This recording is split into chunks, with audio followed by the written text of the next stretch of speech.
I have been listening to this guy talking about the current crisis in our government, and it just kind of gelled something for me.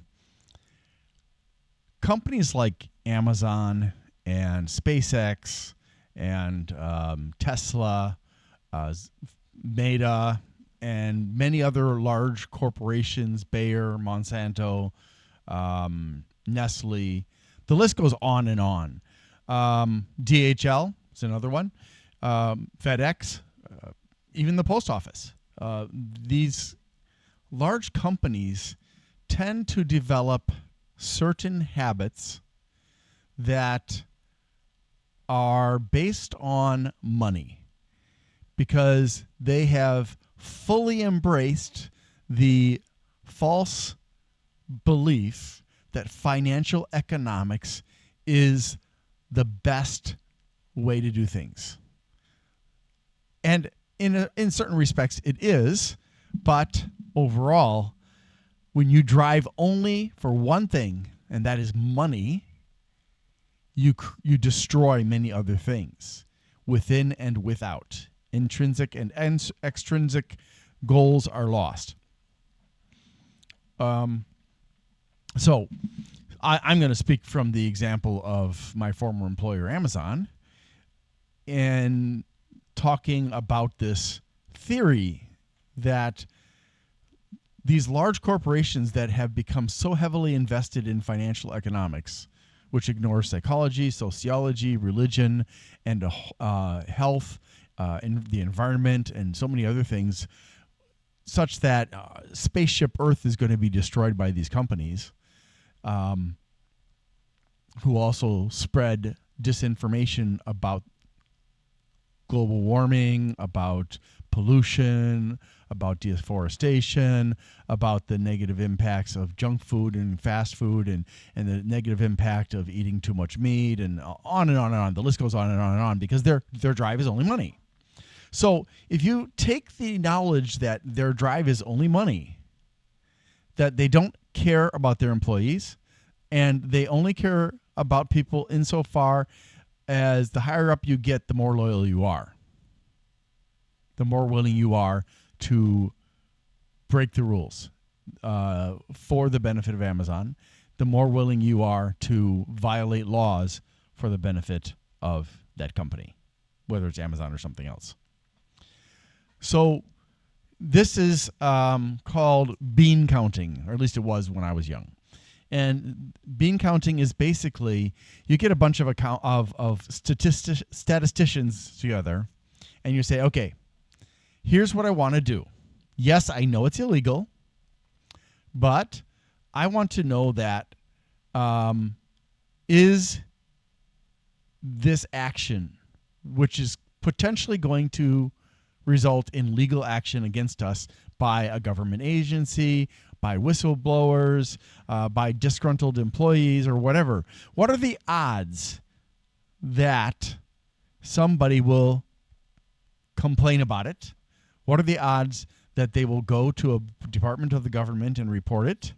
What are the odds that they will start a lawsuit? Oh, wait. What are the odds that they'll actually consider taking legal action against us? And then what are the odds that they'll actually start looking for a lawyer? And what are the odds that they'll actually find a lawyer? What are the odds that that lawyer won't screw them over or drop them? What are the odds that they'll actually initiate a court case? What are the odds that they'll reject a settlement so that we cannot silence them with an NDA? And what are the odds that they're going to win in court? So they will do this with various actions that they take that they know are breaking the rules of their own company and or the law. And they do this over and over and over again until they have covered every situation that they need to cover. And if a new situation comes out, then they call up the statisticians again and they ask, okay, here's the scenario. What are the odds? And then they also ask another question. And it goes back to what their own single or singular motivation is, and that's money, they will ask, all right, in the cases where money is going to be required to fight, to spread disinformation, to make a settlement, to fight it in court, to bribe a lawyer, to not help the persons, to bribe a judge, to bribe the jury, whatever they're willing to, however far they're willing to go, including making people disappear or making people dead in a more visible but maybe an accident kind of way. So they want to know how much money is going to cost them to take all of these actions. And the problem is depending on the type of people that are at the top and near the top of a company will determine how far they're willing to go in breaking the law and how far they will break the rules of ethics, the rules of morality, in order to further their singular goal of money. And money is just a tool for the real thing that they're after, but they're looking at the world through financial economy. So money is that tool for financial economy, and the result of that is power. But we're gonna focus on the money thing, because, and here's the crux of my theory: the fact that they are operating a tyrannical business within the framework of a country that doesn't have, that has laws that should prevent them from doing those things, means that it's not a full tyranny. It's not a full dictatorship. It is partial, because they have to work against the system in which they are trapped. And that obviously sounds bad. Wouldn't it be better to just deregulate and let businesses do whatever they want? Wouldn't it be better to let them do any action that they feel is necessary for the good of their company? Because their company, being based in this country, benefits this country financially, increases the GDP, and so on, and blah, blah, blah. Well, the answer is a little bit complicated, but not really. So when you go back into history and you look at examples where there weren't regulations to stop, say, pollution, every company did it until there was a disincentive, until something happened that made it so preposterously expensive for them to continue to pollute that they had to stop. Or there was so much pressure from the workers, unless they decided to just kill the workers and replace them, which Andrew Carnegie did and Rockefeller did, and several others. They murdered workers in mass. I mean, hundreds sometimes. So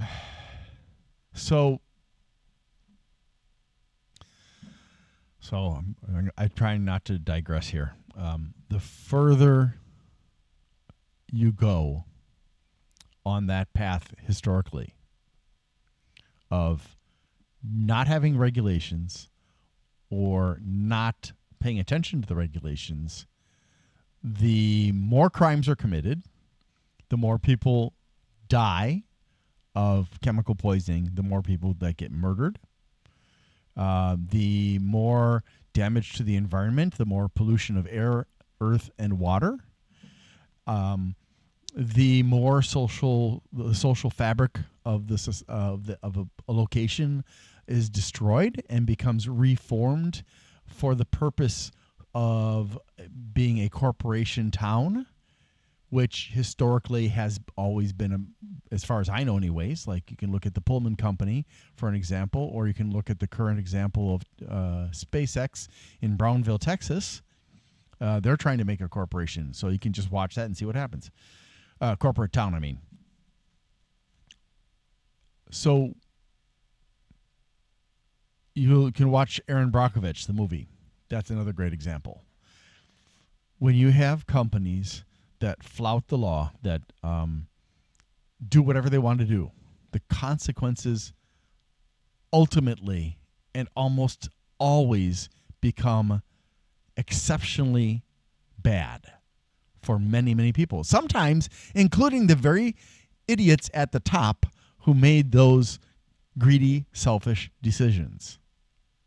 But oftentimes they are able to avoid it because they don't have to live in the area that they're destroying. They've got jets, they've got drivers, they've got fancy cars, they've got big houses, they've got lots of money, they've got lots of power to bribe officials and get the best doctors and so on and so forth. So, for them, there's also some risk, but, they can mitigate it, whereas we, the vast majority of people, cannot, because they keep on accumulating and trickling little amounts down to us, the little fishies. And so the less regulation there is, the more dangerous it becomes. There is a town, and I forgot where it is, but it is somewhere up in a remote mountain area. I heard about it last year, and apparently it is a town in a country where the town is a town of criminals. There are no laws. Anything goes.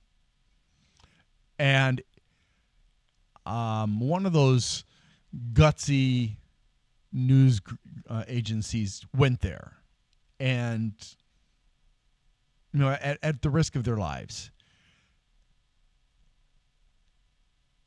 And that is a genuine risk because there are no laws. If somebody there said, well, I don't like people from that news organization, bang, bang, bang, they're all dead. And nobody would do anything about it unless those people happen to be like, senators or somebody famous. Because, little people like us, if we get killed off in some crazy town that is a bunch of, it has no laws, people would say, well, he obviously was a criminal because why else would he be there? But if it's somebody big and important, it couldn't possibly be that they're criminals. Couldn't possibly be that they were anything other than lost. They certainly weren't there to do business. No. Rich people never do that. Rich people never commit crimes. Aha. Yeah, well, I hate to break it to you, but history is full of nobles and royals and bourgeoisie and merchants and other kinds of rich people who were criminals. And in my opinion, our government, the current government, is run primarily by criminals with the criminal in chief, fleecing everybody merrily as he goes. He's a smart guy. Don't get me wrong. He's really smart, but he's extremely dishonest. I've got a nose for that. But anyways, I digress. So here's the odd thing.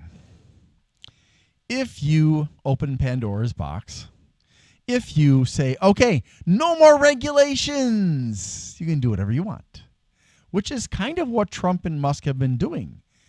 Trump has been allowing Musk to destroy agencies that have been investigating Musk's businesses for violations. In terms of SpaceX, repeated violations that have led to a lot of damage in Brownville, misleading statements that were made when they wanted to move into Brownville, and they talked to all the citizens. The citizens were like, "Oh, it's just temporary." No, that's what he said, but that's not what he meant. So over and over again, the FAA and other agencies have gone to Brownville and said, okay, shut down operations. We're investigating this. And that obviously cost that company a lot of money. But there are two problems. spaceship after spaceship after spaceship exploded, sometimes causing significant damage to an area that had, prior to them taking it, had been a wildlife kind of refuge kind of thing on the beach, and has resulted in the deaths of these spaceship explosions have resulted in lots of death and chaos, as well as damage to people's buildings, their homes, and debris flying for miles, ash coming down miles away. And also, there have been numerous reports that at SpaceX and previously at other businesses run by Musk, or that Musk took over, that there was a very poor attitude in management about safety, which is something I observed with Amazon. Even though Amazon management was always talking about safety first, safety first, safety first, what they were doing belied what they were saying. So monkey see, monkey do. And do as I say, not as I do. Both applied when I worked at Amazon. And it's not because I was working there, just to make that clear. But SpaceX and Tesla and these other companies kept on getting investigated for safety. So OSHA, and and when Musk started going after all of these agencies and bureaus and departments and stuff, it was announced that Musk, if there's a conflict of interest, he will be hands off in that particular agency. And yet, he and his team of underage hackers, and when I say underage, I don't consider anybody under the age of 25 to be an adult. I'll call you a young adult, but you're not an adult. How do I know? Science, psychology, and personal experience. Lots of it. So when you take a bunch of little hackers and you take them in there and they're making decisions, business decisions like hiring and firing, that are decisions they have no experience in doing, that's a massive red flag. But what's even bigger is that some of them have criminal records involving hacking and cyber terrorism or whatever it was, selling information to what is it called? Oh, well, another company that is a competitor. There we go. A competitors. This guy, Big Balls, got fired for giving a competitor information about the company he was working at, and the list goes on and on. But that's not the worst thing. The worst thing is that when Musk went into the agencies that were involved in investigating him, now keep in mind now, what was it, like more than a dozen inspector generals who are the independent watchdogs of the government were fired by Trump, which actually he doesn't have jurisdiction to do because they're independent of the executive branch they're out, they're in, but they're outside. Okay. He fired them, and several of them were involved in the investigations against Musk's businesses. He shut down the CFPB, which, for those of you who don't know, is an 11-year-old organization, I believe, that was set up to help consumers recover money stolen through fraud and theft by financial institutions. And they have returned billions of dollars to consumers. And Trump shut it down because he doesn't want regulation. Republicans don't want regulation. Republicans say smaller government is good, regulation bad, free market good. But the facts are very, very clear. Regulations are important because otherwise the narcissists, sycophants and psychopaths and megalomaniacs and monomaniacs, they don't care. And they will break as many laws as they can safely get away with as long as the fines don't become too big, which is what happened to Amazon. Amazon used to be much more dangerous than it is now, I am told. And it got to the point where OSHA was finding them so often they just decided, okay, it's no longer profitable for us to break all these laws, so let's pull it in a little bit so it looks like we're no longer dangerous to work in. And then they cover up stuff. So there are injuries and deaths that they've covered up. In 2023, there was a guy who was responsible for, he's called a load planner. And his job is to plan where each cargo container goes in the airplane. And they're held responsible if the airplane has a problem, like it crashes kind of thing. Because they sign off on the plan. It's their plan. They sign off on it. And they get very upset when they are told to do something that breaks the rules because that means their neck is on the line. So the load planners have to be very careful. And sometimes it can be very stressful. Not the most stressful job in the building I was in. There was another job that was much more stressful, lower level job, but it had a lot of responsibilities. So the load planners, there was one particular load planner that one day said to a friend of his, hey, I've got a weapon in my car and I've got a kill list. I'm going to do it. Or something to that effect. That person rightfully informed Amazon. Amazon called the police. The load planner was spirited away. It was suppressed from the news. I heard about it because there were people that were there at the time who told me about the incident or what they knew of the incident. And I later confirmed it with somebody in the know. And I cannot tell you who, because obviously that would be bad for that person given how unethical Amazon is. So yeah, they covered up the capture of a disgruntled employee who was going to go on a killing rampage. Yeah. They covered up people's deaths and injuries in that location. They also covered up, there was a Canadian location where a bunch of people had to go out in the cold because a fire alarm went off. I don't remember if it was a drill or whatever, but they were not given the chance to grab their coats. They were not provided with blankets. It was very cold because, Canada is very cold in the winter, and it was winter. And some people got sick and some people died. Yeah, that's brilliant, right? So, getting back to the point here. What was the point? Ah, my gosh. The point is that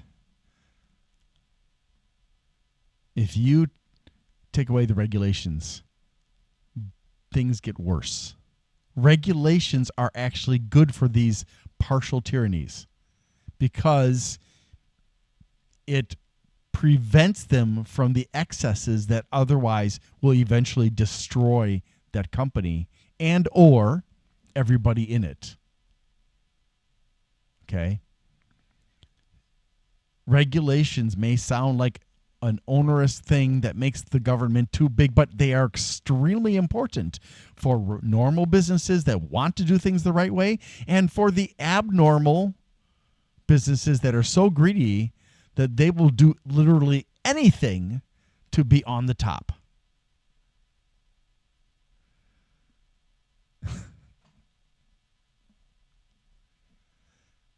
Tyrannies do best, or at least business tyrannies. I haven't really thought about governmental tyrannies. Tyrannies do best when they are constrained.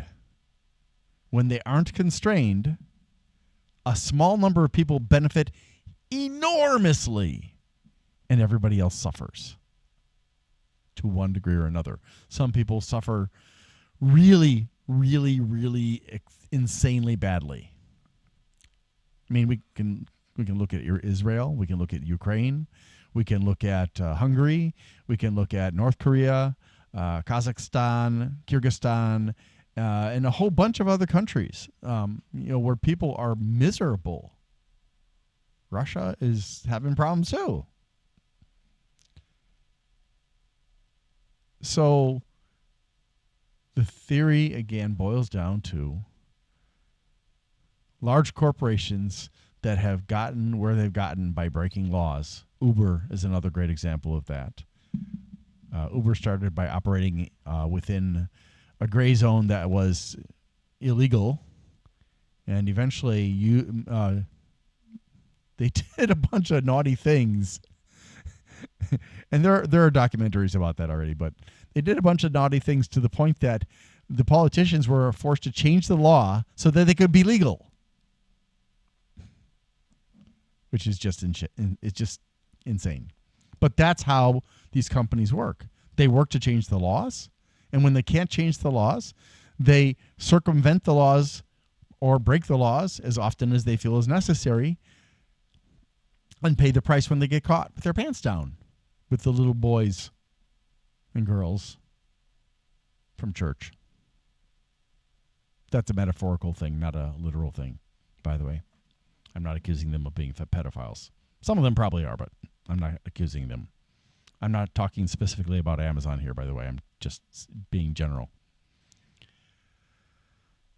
So I hope that you understand what I've explained, and I hope that I was able to explain it in a cogent enough way that you can realize the value of what I have expressed.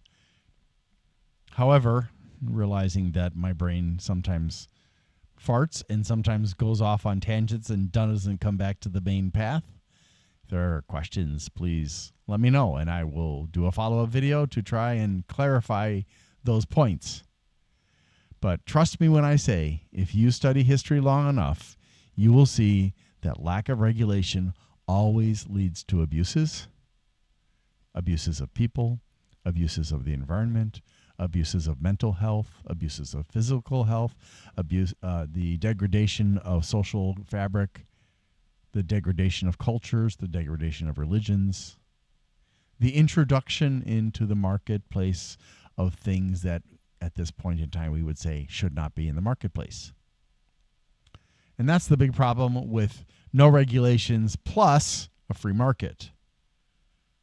So a free market, think of it this way. If you have a free market, you can sell anything, right? Okay. So you can sell groceries. You can sell jewelry. You can sell clothes and electronics, cars, tanks, grenade launchers, machine guns, children, adults, germ warfare, government secrets. There's no black market anymore because once it's a free market, the black market is part of the free market. There's no reason to hide anymore. All the criminals can come out of the woodwork, and you eventually end up with a lawless state. It's just, it's a spiral downward, not upward. It's not a tornado going, it's bad. It's worse than a tornado. It's worse than, it's like a finger of God tornado, an F5 or whatever that's called. You have to remember, there is the theoretical presence of law and chaos that oppose each other, and yet both are required for the other to exist. And then there's good and there's evil, or good and evil. It doesn't really matter which hand is it which. And those are the same. In that they require each other to exist. But if you take a nation or a city or a market or whatever and turn it into a free market system without regulations or minimal regulations, what you're doing is you're removing the law, and chaos becomes dominant in a major way. Now, that'll work for a while, but eventually it will devolve, and potentially one or two things is going to happen. An extinction, or it'll start moving back in the direction of having laws. And if you look at history, that's how we got where we are now. When people saw that businesses were being too destructive of the environment or of the workers or whatever, they put into place a lot of pressure on the politicians to get laws passed. Now, here's the problem. We don't have a cap on how much money you can have. And that is a problem. And we don't have a real system for policing the government, for policing Congress in particular, but also now the president is running amok. And SCOTUS, or the Supreme Court, has never had a policing system. And even now with their supposed ethics system, they don't have any ethics. Well, some of them do. But there are 4, probably 5, who are on the side of evil rather than good, or good rather than evil, whatever. They are unethical. And I will say that in my opinion, Gorsuch, Kavanaugh, Thomas, Alito, and Chief Justice or Injustice Roberts are all in that category, from somewhere in that negative side of things. I'm not saying they're all equally evil. Okay. I know you're not going to believe me. You're going to say I'm an idiot, or I'm misinformed, or I'm ignorant, or whatever. So, if that's what you think, then what I want you to do is prove me wrong. I want you to take off your tinfoil hat, or whatever kind of hat you like to wear, and I want you to set aside your biases and your beliefs, and I want you, with neutral intent, to research history about what I've been talking about. And then you will know I'm right.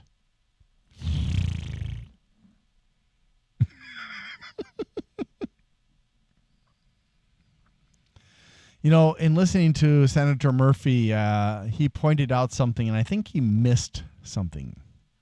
He pointed out that there are 4 key sectors of a country that need to be taken control of in one way or another in order for a fascist nation or some other kind of tyranny to exist.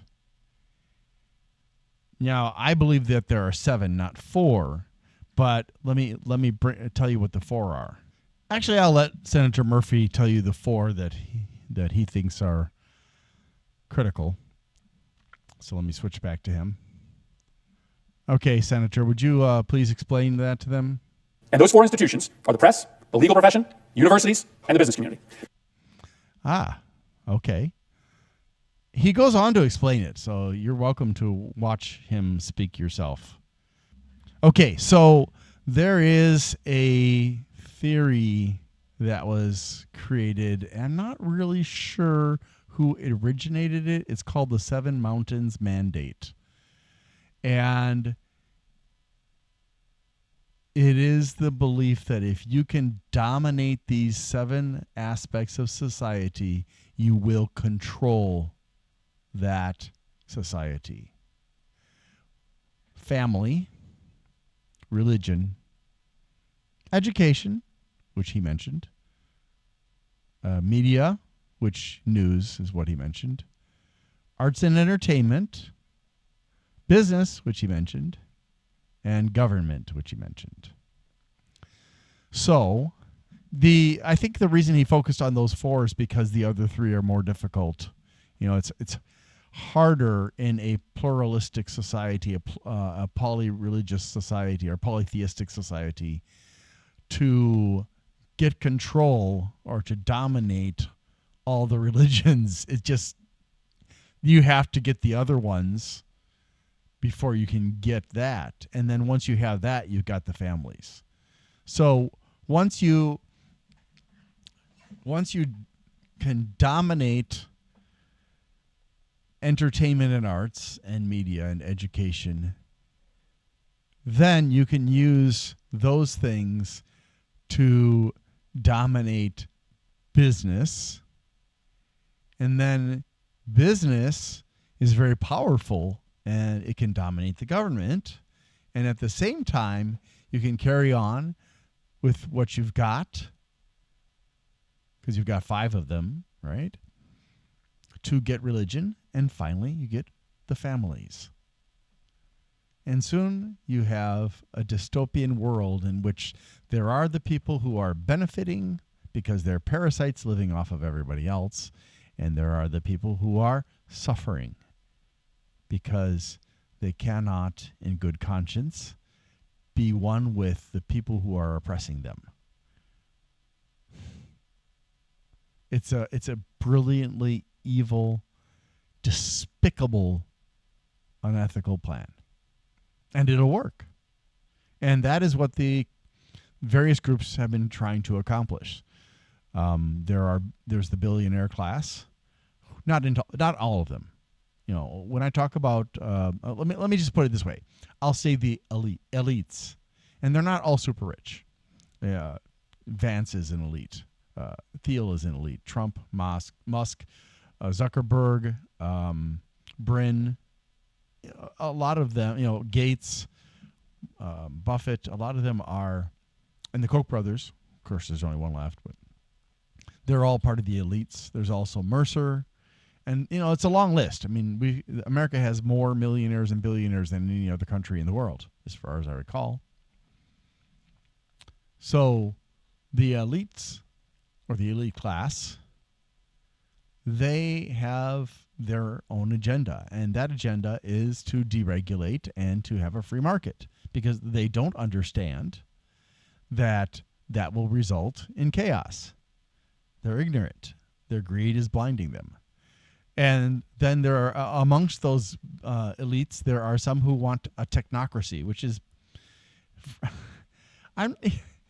it is basically a monarchy or a theocracy which uses technology to control everything. Kind of a scary thought. And then there are the Christian nationalists and the Zionists and the Muslim extremists and the Buddhist extremists and all these other extremists within many different cultures and religions, as well as other kind of ideologies.